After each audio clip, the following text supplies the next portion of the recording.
नमस्कार, आप देख रहे हैं इंडिया टीवी में हूं पिनास त्यागी। शाम के 4 बज चुके हैं। इस वक्त की हर बड़ी खबर से आपको रूबरू कराएंगे, लेकिन सबसे पहले बात करते हैं प्लेन को लेकर। किस तरह से एक बार फिर से इमरजेंसी लैंडिंग हुई है।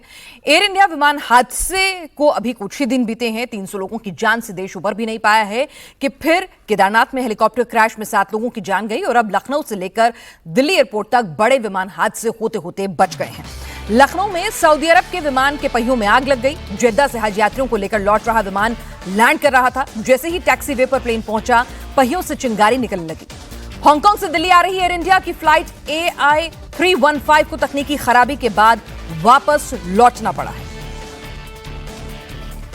प्लेन के पहियों से अचानक चिंगारी निकलने लगी।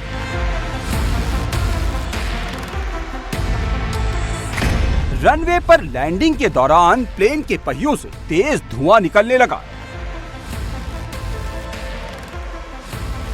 पायलट ने एयर ट्रैफिक कंट्रोलर को कॉल कर जानकारी दी तो एयरपोर्ट पर मौजूद एयर स्टाफ में हड़कंप मच गया। एयरपोर्ट में तुरंत इमरजेंसी सर्विस एक्टिव हो गई। फायर टीम मौके पर पहुंच गई। एक्शन शुरू हो गया। फोम और पानी का इस्तेमाल कर 20 मिनट में धुएं को कंट्रोल कर लिया गया और प्लेन से सभी यात्रियों को सुरक्षित निकाल लिया गया। ये सब लखनऊ के चौधरी चरण सिंह एयरपोर्ट पर हुआ। बताया जा रहा है कि ये प्लेन सऊदिया एयरलाइंस का है, जिसकी फ्लाइट SV 3112 सऊदी अरब के जेद्दा से लौटी थी। प्लेन में 250 हज यात्री मौजूद थे जो मक्का की हज यात्रा से वापस लौट रहे थे।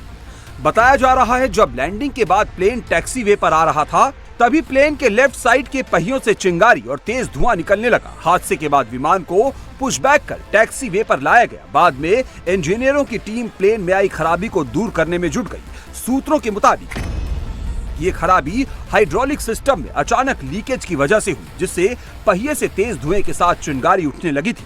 अगर ये खराबी प्लेन टेक ऑफ के टाइम हो जाती तो बड़ा हादसा हो सकता था। प्लेन लैंड किया तो टायर बहुत ज़्यादा गर्म होते हैं और जब लैंडिंग के बाद टर्न ले रहा था प्लेन, उस समय जो ब्रेक शूज़ होते हैं वो कुछ जैम हो गए, जिसकी वजह से कुछ ऑयल टायर पे गिरा और क्योंकि टायर गर्म था इसलिए उसमें से धुआं निकला। अब ये भी कहा जा रहा है कि क्योंकि ये चीज़ लैंडिंग के टाइम हुई इसलिए कोई बड़ा हादसा नहीं हुआ, कोई भी हादसा नहीं हुआ। सब पैसेंजर्स को उतार लिया गया, लेकिन अगर ये टेक ऑफ के टाइम होता तो कुछ बड़ी दिक्कतें सामने आ सकती थी। फिलहाल इस प्लेन को यहाँ पर जो टेक्निकल एरिया है इस एयरपोर्ट का, वहाँ पे खड़ा है। इसकी पूरी जांच की जा रही है कि आखिर ये गड़बड़ी हुई तो हुई कैसे। किसी तरह की कोई टेक्निकल खामी तो इस प्लेन में नहीं है। ये पूरी जांच की जा रही है। प्लेन SV 3112 अभी भी लखनऊ एयरपोर्ट पर खड़ा है, क्योंकि हज यात्रियों की वापसी के दौरान सऊदी अरबिया एयरलाइंस की फ्लाइट जेद्दा से हज यात्रियों को लेकर आती है, लेकिन यहाँ से बिना यात्रियों के ही वापस खाली जाती है। अब प्लेन की खराबी दूर करने और पूरी तरह से जांच के बाद ही इसे वापस भेजा जाएगा। बीते 12 जून को ही अहमदाबाद में एयर इंडिया की Dreamliner flight take off के बाद हादसे का शिकार हो गई थी, जिसमें 275 लोग मारे गए थे और अब लखनऊ में एक बड़ा हादसा पायलट की सूझबूझ से टल गया है।